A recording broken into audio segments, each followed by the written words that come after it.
Hello dear students, motion in a plane NEET के लिए एक question. If h1 h2 be the greatest height of projectile in two paths for a given value of range, for a given value of range मतलब range constant है दोनों पाथों के लिए, लेकिन height अलग अलग है।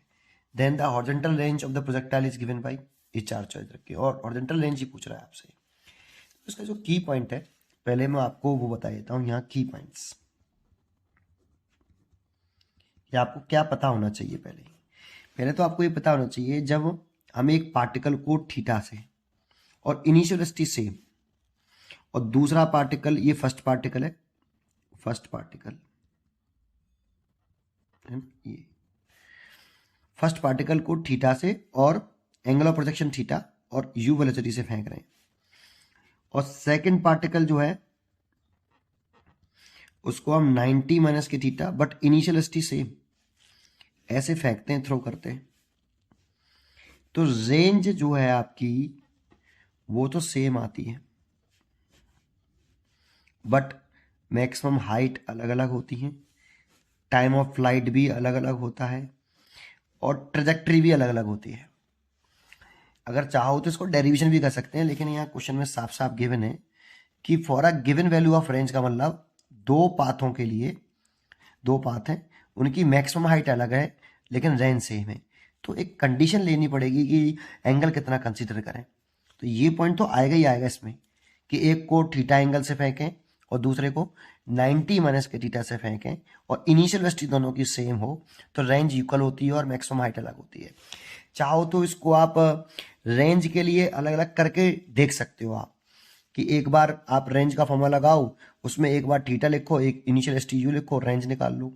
फिर आप दूसरी बार में एंगल थीटा की जगह पे 90 माइनस के थीटा लिखो, इनिशियल एस टी यू ही लिखना, रेंज निकालो, रेंज इक्वल आएंगी। ठीक, तो ये आपको पहले से पता होना चाहिए, ये इसका की पॉइंट है। अब देखिए सोल्यूशन शुरू करते हैं। तो देखो, एक हम एट एंगल थीटा से, अगर हम यहां से थीटा एंगल से थ्रो कर रहे हैं, जैसे मैं कर देता हूं, यहां डायग्राम बना लेता हूं कि यहां से एक पार्टिकल को मैंने थीटा एंगल से थ्रो किया, इनिशियल एस टी यू, और इसकी हाइट मैंने लेट कर ली h1, ये, और इसकी रेंज लेट कर ली हमने ये r, ये हॉरिजॉन्टल रेंज।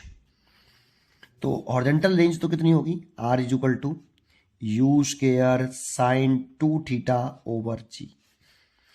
तो यू स्केयर इसे लिख सकते हैं, टू साइन 2 थीटा का फॉर्मूला लगा लीजिए आप, यहाँ साइन 2 थीटा का फॉर्मूला लगा लीजिए इस जगह पे। तो 2 u square sine theta in cos theta over g. देखो रेंज की वैल्यू तो इतनी हो गई, ये फर्स्ट। एंड मैक्सिमम हाइट इसमें जो h1 है वो h1 कितनी होगी, उसका भी फॉर्मूला लगाओ, you square sine square theta over 2g। ये मैक्सिमम हाइट हो गई जब एट एन एंगल थीटा से थ्रो किया था। सेकंड केस क्या है, ये तो केस फर्स्ट हो गया आपका। सेकंड केस क्या है आपका, सेकंड केस है कि अगर पार्टिकल को हम यहां से इनिशियल वेलोसिटी तो यू रखें और हॉरिजॉन्टल से ही एंगल 90 माइनस के थीटा से प्रोजेक्ट करें, तो इसकी जो मैक्सिमम हाइट है वो बदल जाएगी, बट रेंज नहीं चेंज होगी।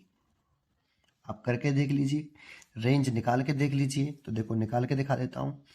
वैसे रेंज सेम होगी, रेंज सेम ही रहेगी, चेंज नहीं होगी। मैं इसको अलग से एक पेपर पर कर देता हूँ, यहाँ इस पेपर पर अलग से कर देता हूँ, देखो करके बता देता हूँ।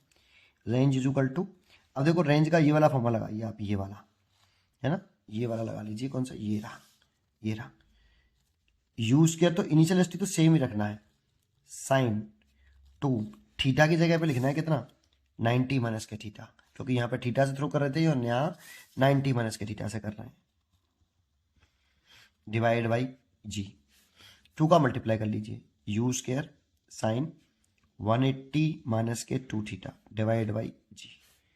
अभी किस क्वाड्रेंट में है, ये सेकंड क्वाड्रेंट में है, और सेकंड क्वाड्रेंट में साइन पॉजिटिव होता है और 180 वाला कन्वर्ट नहीं होता, साइन में रहता है, इसलिए साइन 2 थीटा डिवाइड बाई जी। देखो रेंज अभी भी उतनी आ रही है जितनी पहले थी, देखो ये। R u square sine two theta upon g, अभी भी वही है u square upon sine two theta upon g, लेकिन इनिशियल स्टेट दोनों की सेम होनी चाहिए,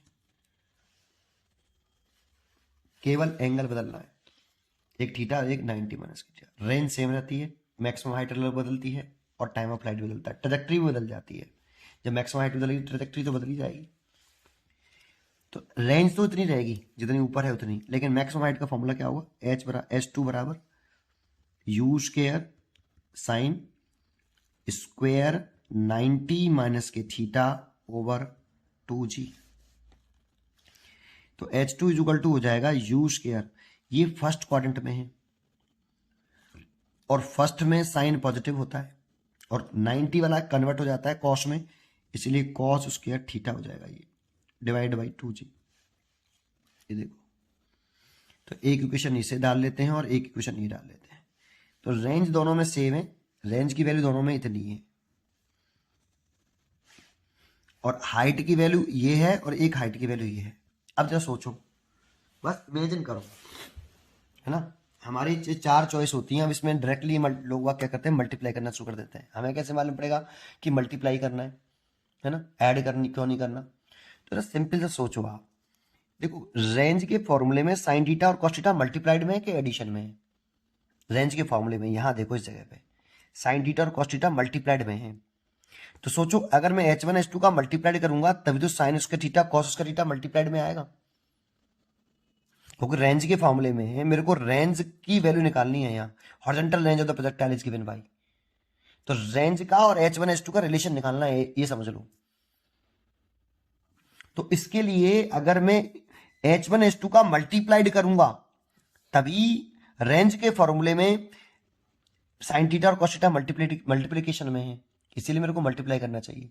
सोचो अगर मैं ऐड करूं, जैसे यहाँ पे ऐड कर रहा है H1 प्लस H2, अगर मैं इनको ऐड करूंगा H1 को और H2 को, तो u square upon 2g common आ जाएगा और sine square theta plus cos square theta की वैल्यू 1 हो जाएगी। तो ये यू स्क्वायर अपॉन 2g रह गया, जबकि रेंज आपकी ये है, रिलेशन बनेगा ही नहीं रेंज के साथ इसका, इसीलिए हम ऐड नहीं करेंगे, मल्टीप्लाइड करेंगे।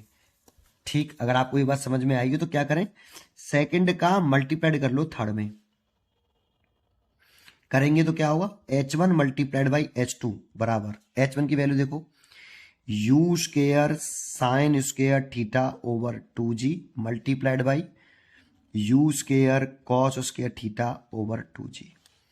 अब देखो इससे ये रिलेशन सोचो, ये वाला रिलेशन, तो अगर इससे ये वाला रिलेशन सोचें तो यहाँ u का स्क्वायर है, साइन थीटा है, कॉस थीटा नीचे g है, तो ये वाला रिलेशन इसमें से निकाल लो, u square sine theta cos theta नीचे g इस पूरे का होल स्क्वायर, और बाहर देखो u का स्क्वायर और u का स्क्वायर, तो u का स्क्वायर का होल स्क्वायर कर दिया मैंने, साइन का स्क्वायर था तो साइन स्क्वायर हो रहा है, कॉस का भी स्क्वायर है, जी का स्क्वायर हो गया, नीचे बाहर क्या आया यहाँ 1/4, 2 और 2 4, ये H1 H2 आया मल्टीप्लीकेशन में।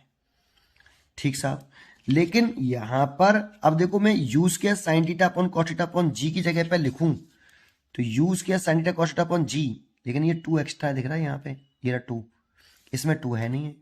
तो आप यहां से रेंज के फॉर्मूले से यहां से इसे r/2 सोचो, r/2 2 को इसके नीचे ले आओ, r/2 इज इक्वल टू क्या लिख सकते हो, u square sine theta cos theta over g. तो देखो इसकी वैल्यू कितनी है, r/2, तो देखो u square sine theta cos theta by g, u square sine theta cos theta by g, इसकी वैल्यू r/2, तो आप यहाँ r/2 रख दो। तो H1 H2 is equal to 1/4 r/2 का होल स्क्वायर, और रेंज ही पूछ रहा है हमसे, रेंज निकल आएगी यहाँ से हमारी। तो आगे अगर मैं इसमें करूं, इससे आगे यहाँ, तो ये कितना हो गया, H1 H2 बराबर r स्क्वायर बाई 16, भाई 2 का स्क्वायर हो गया 4 हो गया, 4 और 4 16, 16 हो गया, इसका से मल्टीप्लाई कर लो, r square is equal to 16 H1 H2, तो r इज इक्वल टू आ गया 4 रूट के अंदर H1 H2। देखो ऐसे, देखो अब मैं जो मैंने कंसेप्ट बताया था, की कंसेप्ट बताया था कि मैंने मल्टीप्लाइड क्यों किया, तो सोचो यार, साइन थीटा और कॉस थीटा का मल्टीप्लिकेशन करेंगे तभी तो sign theta cos theta multiplied में आएगा। रेंज के फॉर्मूले में sign theta cos theta multiplication में है, इसीलिए मल्टीप्लाई करना। एडिशन करेंगे H1 H2 को, तो यूज कर अपन 2g कॉमन आ जाएगा, sign square theta cos square theta की वैल्यू ऐड करेंगे तो +1 हो जाएगी। फिर रेंज के साथ रिलेशन बनेगा ही नहीं, रेंज कैसे निकालोगे फिर आप? ठीक, समझ में आया होगा। पढ़ते रहिए, खुश रहिए। इसलिए इसकी जो चॉइस हो गई वो डी हो गई। D is a correct choice, sorry D नहीं, C is a correct choice. D नहीं, C is a correct choice. ठीक, पढ़ते रहिए और खुश रहिए। Thank you.